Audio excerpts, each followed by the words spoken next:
नमस्कार, स्वराज एक्सप्रेस आप देख रहे हैं और मैं हूं आपके साथ काजल दुबे। बुलेटिन की शुरुआत करेंगे बड़ी खबर के साथ, जहां पर भारत की एयर स्ट्राइक में 90 आतंकी ढेर हुए हैं। जैश लश्कर के साथ हिजबुल के 2 ठिकानों पर तबाह किया गया। इसके साथ ही इजराइल ने भारत के एयर स्ट्राइक का समर्थन भी किया। पाक सीमा से सटे इलाकों में हाई अलर्ट जारी किया गया है। पठानकोट में 72 घंटे तक स्कूल को बंद कर दिया गया है। तो भारत ने आतंकवाद के खिलाफ बड़ी कार्रवाई करते हुए यहां पर देर रात 9 आतंकी ठिकानों पर एयर स्ट्राइक की है। इस हमले को ऑपरेशन सिंदूर का नाम दिया गया है। ये तीनों सेनाओं का जॉइंट ऑपरेशन था। भारत की पराक्रमी सेनाओं ने पाकिस्तान के 4, पीओके के 5 ठिकानों को टारगेट किया। इसके साथ ही भारतीय खुफिया एजेंसी RAW ने सभी टारगेट की पहचान की थी, जिसके बाद पूरी प्लानिंग के साथ लश्कर और जैश के ठिकानों पर हमला किया गया। और इसके साथ ही साथ आपको बता दें कि ये कौन कौन से ठिकाने हैं जहां पर इंटरनेशनल बॉर्डर से कितनी दूर है, आपको इसकी जानकारी देंगे। बहावलपुर की सबसे पहले बात करेंगे, जहां पर अंतरराष्ट्रीय सीमा से लगभग 100 किलोमीटर दूर स्थित है। यहां पर जैश-ए-मोहम्मद का मुख्यालय था, जिसे भारतीय सेनाओं ने ध्वस्त कर दिया है। इसके साथ ही साथ दूसरा ठिकाना मुरीदिके का था। यह आतंकी ठिकाना इंटरनेशनल बॉर्डर से 30 किलोमीटर दूर स्थित है और यहां पर लश्कर-ए-तैयबा का शिविर था, जो कि 26/11 मुंबई हमले से जुड़ा हुआ था। साथ ही साथ गुलपुर की बात करेंगे। ये आतंकी ठिकाना जो है LOC पूछ राजौली से 35 किलोमीटर दूर है, जिसको पूरी तरह से ध्वस्त कर दिया गया है। लश्कर कैंप सवाई की बात करेंगे। ये आतंकी ठिकाना पीओके तंगधार सेक्टर के अंदर 30 किलोमीटर दूर स्थित था, जिसको भारत ने हमला कर पूरी तरह से ध्वस्त कर दिया है। संजय जी का रुख करेंगे, रिटायर्ड लेफ्टिनेंट कर्नल, इनसे बातचीत करेंगे। संजय जी, आप भारत की इस जवाबी कार्रवाई को कैसे देखते हैं? देखिए, मैंने कल बताया था, जब मैं स्वदेश न्यूज में पैनल डिस्कशन के लिए आया था, मैंने कहा ये जो मॉक ड्रिल है ये कंफर्म करता है कि अब युद्ध शुरू होने वाला है और उसके चंद कुछ घंटों के बाद ये युद्ध शुरू हुआ है। और मैंने एक प्लान दिया है, जो अटैक पैटर्न है वो हमारा ऑफेंसिव डिफेंसिव होना चाहिए।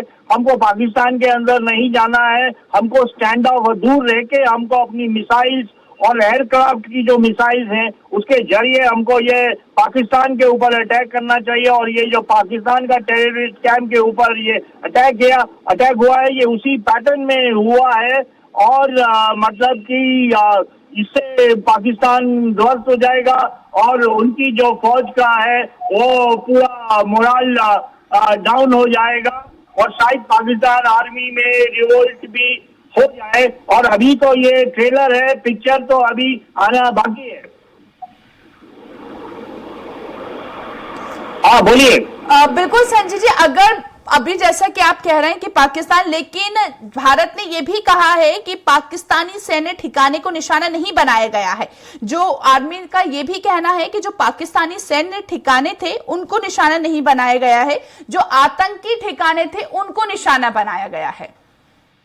लेकिन ये केवल एक ट्रेलर है, जो इसके पीछे पाकिस्तान आर्मी का हाथ है और पाकिस्तान आर्मी के ऊपर अटैक करना ही होगा। और अभी वहां के प्रधानमंत्री ने बोला है कि अब हम इसका जवाब देंगे। अब हमको देखना है कि वो किस तरीके का जवाब देंगे, और अगर वो जवाब देते हैं तो वो हमसे युद्ध लड़ने के सक्षम नहीं है। हमारे पास बहुत मॉडर्न वेपन सिस्टम है, बॉर्डर में S-400 missile air defence system already deployed है। और ये जो अटैक हुआ है ये प्रूव करता है कि हमारी पूरी एयर सुपीरियरिटी हो गई है पाकिस्तान के ऊपर, एयर स्पेस के ऊपर। इसका मतलब हमने युद्ध ऑलरेडी जीत लिया है। अगर एयर सुपीरियरिटी हो जाती है, इसका मतलब है कि हमारा कोई भी वेपन, कोई भी हवाई जहाज पाकिस्तान के एयर स्पेस में जा सकता है, कार्रवाई कर सकता है और बिना किसी अटैक के वो वापस आ सकता है। उसको कोई चुनौती नहीं दे सकता है। तो ये एक बहुत बड़ी विक्ट्री हमारी एयरफोर्स को ऑलरेडी मिल चुकी है और इसका हमको पूरा फायदा उठाना चाहिए। और मैं नहीं समझता हूँ कि पाकिस्तान इंडिया को अटैक कर सकता है। और अब इसके बाद जो है ये जैसे मैंने बोला ट्रेलर है और पिक्चर में अभी हमको पाकिस्तान आर्मी के ऊपर अटैक करना पड़ेगा और हो सकता है कि पाकिस्तान आर्मी में म्यूटिनी हो जाए। और ये केवल 2 दिन की लड़ाई है, जैसे मैंने पहले बोला है, अभी केवल 6 घंटे हुए हैं और पाकिस्तान की तरफ से कोई रिस्पांस नहीं आया है। Thank you. बिल्कुल संजय जी, रिस्पांस यहाँ पर पाकिस्तान की तरफ से नहीं आया। इन केस अगर पाकिस्तान भी भारत पर अटैक करता है तो भारत की किस तरह से तैयारी आपको यहाँ पर देखने को मिल रही है? किस तरह की भारत तैयार है? क्योंकि जो भारत ने हमला किया है वो फुल प्लानिंग के साथ किया है।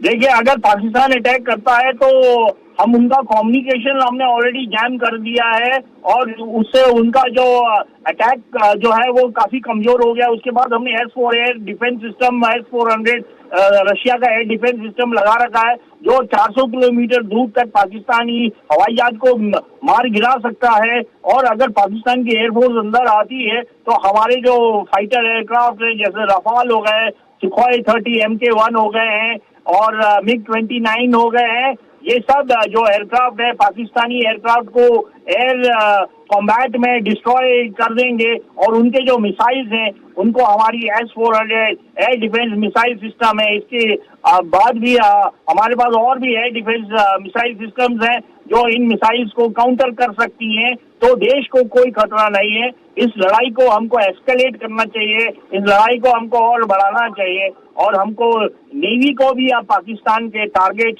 कराची के ऊपर अटैक करना चाहिए। बिल्कुल संजय जी, अगर दोनों देशों के बीच अटैक होगा और मुकाबला अगर बराबर से होगा तो फिर आखिर आगे किस तरह का युद्ध आप देख सकते हैं इसको दोनों देशों के बीच? देखिए, जो हम जो है 100 टाइम्स ज्यादा पावरफुल है, हमारा वेपन सिस्टम बहुत मॉडर्न है और पाकिस्तान अभी आप देखिए ना ऑलरेडी एयर सुपीरियोरिटी हो गया है, which is a very important thing. हम लड़ाई ऑलरेडी जीत चुके हैं, पाकिस्तान हमसे लड़ नहीं सकता है।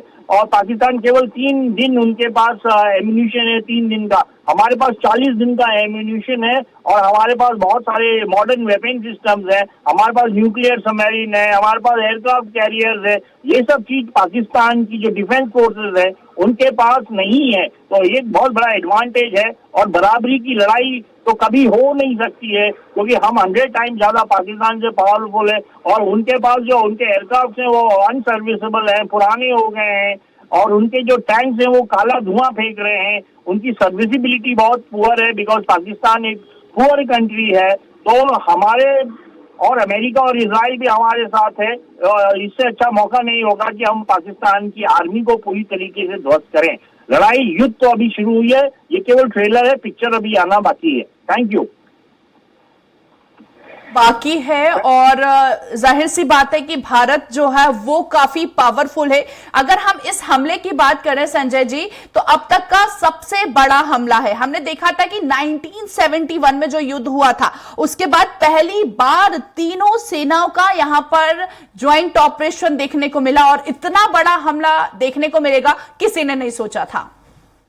बिल्कुल, मैंने पहले ही बोला था कि हमको ब्रह्मोस मिसाइल फायर करना चाहिए और वो जो धमाके हुए हैं जो मैंने टीवी में देखे हैं वो केवल ब्रह्मोस मिसाइल के ही धमाके हैं क्योंकि ब्रह्मोस मिसाइल जो एक है सुपरसोनिक क्रूज मिसाइल है। इस मिसाइल में वॉरहेड अगर 100 kg का है, जब वो टारगेट को हिट करता है तो बिकॉज उसकी जो स्पीड होती है वो मैक 3 प्लस होती है, मतलब साउंड की 3 गुनी ज्यादा स्पीड होती है। जब स्पीड बढ़ जाती है तो जो वॉरहेड है उसका डिस्ट्रक्शन 10 टाइम्स बढ़ जाता है। जो 100 kg का जो वॉरहेड है वो 1 टन का वॉरहेड हो सकता है। वो बहुत बड़े बड़े धमाके हुए हैं और जो मैंने जैसे बोला था कि हमको ब्रह्मोस मिसाइल यूज करना है वही पैटर्न जो है सरकार ने भी फॉलो किया है और मेरे को लगता है कि ब्रह्मोस मिसाइल का अटैक पाकिस्तान के ऊपर है। अभी 10 बजे इसकी डिटेल्स आएंगी तब इसके ऊपर ज्यादा खुलासा होगा। पाकिस्तान हमसे नहीं लड़ सकता है। आप देखिए अभी तक पाकिस्तान ने कुछ भी रिस्पांस नहीं दिया है, इसका मतलब हम प्लस में हैं और इसका हमको एडवांटेज लेते रहना चाहिए और हमको और बड़ी बड़ी स्ट्राइक की प्लानिंग करनी चाहिए। नेवी को भी कराची पोर्ट के ऊपर अटैक करना चाहिए। बिल्कुल, लेकिन संजय जी पाकिस्तान जो है वो परमाणु हमले की धमकी भी देता हुआ नजर आ रहा है। और पाकिस्तान के पास कोई न्यूक्लियर बॉम्ब नहीं है, ये मैंने पहले भी बोला था, ये केवल एक न्यूक्लियर ब्लफ है। अगर पाकिस्तान के पास न्यूक्लियर बॉम्ब होता तो अभी तक वो इंडिया के ऊपर डाल देता, और अमेरिका और इजराइल कभी पाकिस्तान को न्यूक्लियर बॉम्ब बनाने नहीं देगा। बिल्कुल आप मत डरिए, पाकिस्तान के पास कोई न्यूक्लियर बॉम्ब नहीं है। और अभी आप देख लीजिए 6-8 घंटे हो गए हैं, कुछ भी न्यूक्लियर की वो बातें नहीं कर रहे हैं। ये केवल वो मिसलीड करना चाहते हैं, मिसगाइड हमको करना चाहते हैं, और ये केवल एक न्यूक्लियर ब्लफ है। तो डरने की कोई बात नहीं, हमको पाकिस्तान के ऊपर बिल्कुल अटैक करना चाहिए, और कोई न्यूक्लियर अटैक नहीं होगा हमारे पास न्यूक्लियर वेपन्स है। India is a nuclear weapon state country but not Pakistan. चलिए, thank you so much Sanjay ji, आप हमारे साथ बने रहिए, आगे आपसे बातचीत करेंगे। रुपेंद्र कुमार साहू जी हमारे साथ जुड़ गए हैं, रिटायर्ड ऑफिसर हैं इंडियन नेवी के। रुपेंद्र जी, आप इस जवाबी हमले को कैसे देखते हैं? जय हिंद मैम, आज की जो कार्रवाई है ये बहुत ही मतलब जोशीलापूर्ण है, और किसी ने सोचा नहीं था कि आज मॉकड्रिल कर रहे हैं और मॉकड्रिल से पहले ही सारा इंतजाम कर दिया जाएगा पाकिस्तान के लिए। तो आज जो देश के जितने लोग हैं, आज खुशी का माहौल है, दिवाली का जश्न मना रहे हैं। मतलब बम फटा वहां है लेकिन खुशियां यहाँ मना रहे हैं, और इसकी आशंका तो पहले ही हो चुकी थी। और जिस टाइप से अभी हमला हुआ है वहां पे बड़ा एयर स्ट्राइक किया गया है, सबसे बड़ा रोल पता ही है कि इसमें अभी आज के डेट में इंडियन आर्मी और इंडियन एयरफोर्स का 30% और इंडियन आर्मी का 70% का पूरा सहयोग रहा है।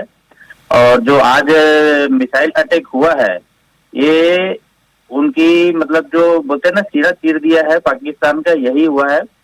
अभी इंडियन नेवी का रोल अभी बचा हुआ है, वो इसलिए बचा हुआ है कि अब यदि कहीं बाई चांस किसी कारणवश यदि जवाबी कार्रवाई करेगा पाकिस्तान, तो 1971 वार में जो हुआ था कराची बंदरगाह का, वही हाल उससे भी ज्यादा खतरनाक होने वाला है। बिल्कुल रुपेंद्र जी, 1971 का हम डिस्कशन कर रहे हैं, और इस युद्ध के बाद कहीं ना कहीं जो आज हमला हुआ है, जो हमने देखा है, जिसमें कि 24 मिसाइलें दागी गई हैं, 100 से ज्यादा आतंकी ढेर हुए हैं, और सबसे खास कि जैश लश्कर के जो हेडक्वार्टर थे वो पूरी तरह से तबाह हो गए हैं। तो क्या लगता है, अगर युद्ध बढ़ता है तो हम किस तरह से प्रिपेयर हैं? युद्ध तो बढ़ने का चांस तो हो भी सकता है, वो तो अभी आज पता चल ही जाएगा। लेकिन मेरे को नहीं लगता कि पाकिस्तान जवाबी कार्रवाई कर पाएगा, क्योंकि जिस घटना को हमने इंडियन आर्मी, इंडियन एयरफोर्स ने जिस तरीके से अंजाम दिया है, हमारे जो फाइटर जेट प्लेन है, राफेल है, जो मतलब LOC क्रॉस किए बिना ही इतना बड़ा इंतकाम ले लिया है पहलगांव का। तो अभी ये लोग जैसे पहले क्या करेंगे, अभी जाके सीधे UN में जाके करेंगे भी हमारे पास हमला हुआ है, यही करेंगे। हमला करने जवाबी कार्रवाई के लोग तो सोचेंगे नहीं, इतना कंफर्म है, क्योंकि उनको पता है कि अभी वो पहले वाला इंडिया नहीं है, आज का भारत नया भारत है। और हमारी जो सरकार अभी जो है वो पावरफुल है, और डिसीजन लेने के लिए तीनों सेना को, आर्मी, नेवी, एयरफोर्स, तीनों को खुला छूट दे दिया है कि जैसा आपको लगता है आप वैसे आप कर सकते हो। तो आप सोच सकते हो कि यदि खुला छूट यदि भारत ने दे दिया तीनों सेना को, तो मेरे को तो नहीं लगता कि पाकिस्तान जवाबी कार्रवाई करेगा। बिल्कुल रुपेंद्र जी, जैसा कि अभी संजय जी भी जिक्र कर रहे थे कि भारत काफी पावरफुल है, और जैसा कि आपने कहा कि आज जिस तरह से हम अपने देश को देख पा रहे हैं, जाहिर सी बात है कि वो काफी पावरफुल है। और जिस तरह से आज हमने हमला यहां पर देखने को मिला, जिस तरह से हमला यहां पर किया गया, वो एक फुल प्लानिंग के साथ किया गया। लेकिन दूसरी तरफ अगर पाकिस्तान की बात करें रुपेंद्र जी, तो हम देख रहे हैं कि परमाणु हमले की धमकी यहां पर दी जा रही है। अगर ऐसा हुआ तो आगे की स्थिति किस तरह की बनती हुई नजर आ सकती है? बताऊंगा कि जो धमकी देता है वो करता नहीं है, और जो करते हैं वो बोलते नहीं है। जैसे इंडिया है, आज वो बोला नहीं, वो करके दिखा दिया। और पाकिस्तान केवल बोलता ही रहेगा कि हम करेंगे करेंगे करेंगे। अभी तक का इतिहास गवाह है कि जितनी भी लड़ाइयां हुई हैं अभी तक से पाकिस्तान के साथ, हमेशा हर युद्ध में इंडिया की ही जीत हुआ है। तो उनको भी पता है कि इतिहास निकाल के रख लो, या भी वर्तमान में उरी अटैक या एयर स्ट्राइक जो हुआ था उसमें भी कितना पावरफुल है इंडिया। और यदि वो जानते हैं कि यदि हमला करते हैं, जवाबी कार्रवाई करते हैं, तो उनकी आर्थिक स्थिति बहुत खराब हो जाएगी, और उनके पास जो राशन और क्या जितना भी फ्यूल का कैपेसिटी है वो ज्यादा दिन का नहीं बचा है, क्योंकि उसका पूरा उस अरेबियन सी का जो है वहां पे पूरा प्रोटेक्ट कर दिया गया है कि कोई भी शिपिंग जो मालवाहक जाते हैं, ऑयल टैंकर जाते हैं, उनको जाने नहीं दिया जा रहा है। तो उनके पास कैपेसिटी है ही नहीं, तो कहाँ से युद्ध करेगा। रही बात है परमाणु युद्ध की बात है, वो केवल बोल रहा है, करने वाला है नहीं। क्योंकि करने वाला रहता तो साहब ने जैसे बताया था कि केवल गिदड़ धमकी है, ये हकीकत में गिदड़ धमकी ही रहेगा। डेफिनेटली रुपेन जी, जैसा कि आपने कहा कि जो बोल के बताते हैं वो करते नहीं हैं, और जैसे कि हमने देखा कि पाकिस्तान की नजर जो थी वो पूरी मॉक ड्रिल पर थी, जिस तरह से चेतावनी भारत ने दी थी मॉक ड्रिल पर थी, और एकदम से अटैक करना, इसको आप कैसे देखते हैं कि भारत ने एकदम से रातों रात अटैक कर दिया और रातों रात बड़ा हमला हो गया जो किसी ने सोचा ही नहीं था। हमारे देश की सरकार की, मोदी सरकार की बहुत बहुत तारीफ करूंगा कि इन्होंने जो कहते हैं कि सामने वाले को हमेशा वो करके रखो, तो डरा के रखो कि आज कुछ होगा, आज कुछ होगा। जिस दिन से पहलगाम का हुआ था उसके दूसरे दिन से ही पाकिस्तान सोच रहा था कि आज रात हम चैन से सो पाएंगे, दूसरी रात हम चैन से सो पाएंगे, तीसरी रात, यही सोच सोच के रोज वो लोग डर के मारे खुद ही कांपे हुए थे। और लास्ट में उनका डर को एक दिन सच्चाई आज रात को 1 बजे साबित कर दिया गया। तो ये जो प्लानिंग है ये बहुत ही अच्छे तरीके, ये तीनों सेना के एक अलग ही ज्वाइंट इवेंट है, क्योंकि इसमें बहुत ही सोच समझ के एक्यूरेट टारगेट को लिया जाता है। तो यही एक चीज है कि तीनों सेना को अपना जो अहम रोल है ये अदा करने का सही मौका था, जिनको आज पूरी दुनिया देख रही है। चलिए ठीक है, बिल्कुल संजय जी आप भी बने रहिए, रुपेन जी आप भी थैंक यू सो मच हमसे बातचीत करने के लिए बने रहिए, आपसे आगे भी बातचीत करेंगे। तो देखिए भारत की एयर स्ट्राइक में 100 आतंकी ढेर हुए हैं, और इसके साथ ही जैश लश्कर के साथ हिजबुल के 2 ठिकानों को पूरी तरह से ध्वस्त किया गया है। और इधर ऑपरेशन सिंदूर के बाद कई राज्यों में अलर्ट जारी किया गया है। पाक सीमा से सटे सभी जिलों में अलर्ट जारी किया गया है। हरियाणा पंजाब एयरबेस पर हाई अलर्ट है। जम्मू के 5 जिलों में सभी शैक्षणिक संस्थान बंद कर दिए गए हैं। एयर इंडिया ने अपनी सभी उड़ानों को रद्द किया गया है। श्रीनगर एयरपोर्ट आम नागरिकों के लिए बंद कर दिए गए हैं। बीएसएफ को इंटरनेशनल बॉर्डर पर अलर्ट किया गया है। तो पाक सीमा से सटे सभी जिलों में अलर्ट जारी कर दिया गया है। हरियाणा पंजाब एयरबेस पर हाई अलर्ट है, और इसके साथ ही साथ आपको यह भी बता दें कि जम्मू के 5 जिलों में सभी शैक्षणिक संस्थान जो है वो बंद कर दिए गए हैं। एयर इंडिया ने अपनी सभी उड़ानों को रद्द किया है। श्रीनगर एयरपोर्ट आम नागरिकों के लिए बंद कर दिए गए हैं। बीएसएफ को इंटरनेशनल बॉर्डर पर ही अलर्ट किया गया है।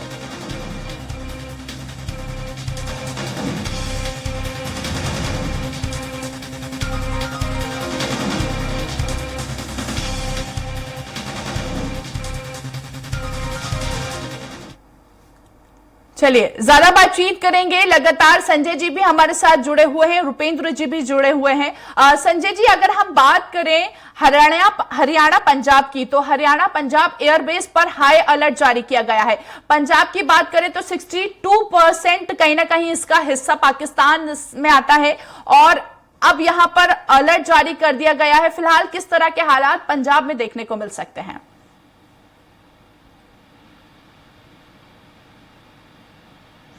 चलिए संजय जी से हमारा कांटेक्ट नहीं हो पा रहा है, रुपेन जी का रुख करेंगे। रुपेन जी आपको मेरी आवाज पहुंच रही है? जी, अगर हम बात करें पंजाब की, तो कहीं ना कहीं 62 से 67% जो हिस्सा है वो कहीं ना कहीं पंजाब से जुड़ा हुआ है, और यहां पर हरियाणा पंजाब एयरबेस पर भी हाई अलर्ट कर दिया गया है। फिलहाल किस तरह की स्थिति देखने को मिल सकती है हरियाणा पंजाब में? अभी तो जैसे न्यूज आ ही रहा है कि अमृतसर का जो एयरपोर्ट है उसको पूरा खाली करा दिया गया है, बंद कर दिया गया है, उड़ाने बंद कर दिया गया है। और अभी उस इलाके में जो हमारे जो सेना के जो अर्धसैनिक बल है, जैसे बीएसएफ का हो गया, जो पूरा बॉर्डर का सिक्योरिटी करते हैं, उनको तो पूरा हाई अलर्ट में कर दिया गया है कि वहां से कोई भी आवाजाही, और उस आसपास के जो बॉर्डर से सटे हुए गाँव हैं उनको पहले ही खाली करा दिया गया है। और जो मॉक ड्रिल का जो पहले बताया गया था, तो हमारे जो यहाँ के देशवासी हैं इसका पहले ही मतलब समझ गए थे कि अभी कुछ बड़ा होने वाला है, तो वो पहले ही प्रोटेक्ट अपने घरों का राशन पानी का पहले लेके बंकर जो बना के रखे थे जो बॉर्डर के रहते किनारे, वो पहले ही उसके इंतजाम कर चुके हैं। बहुत बहुत शुक्रिया हमसे बातचीत करने के लिए रुपेंद्र जी आपका। तो देखिए, यहाँ पर जैश लश्कर के साथ हिजबुल के 2 ठिकाने जो हैं वो पूरी तरह से तबाह किए गए हैं। भारत में हाई अलर्ट है, इंटरनेशनल बॉर्डर पर भी हाई अलर्ट है और SMS स्कूल जो है वो बंद कर दिए गए हैं।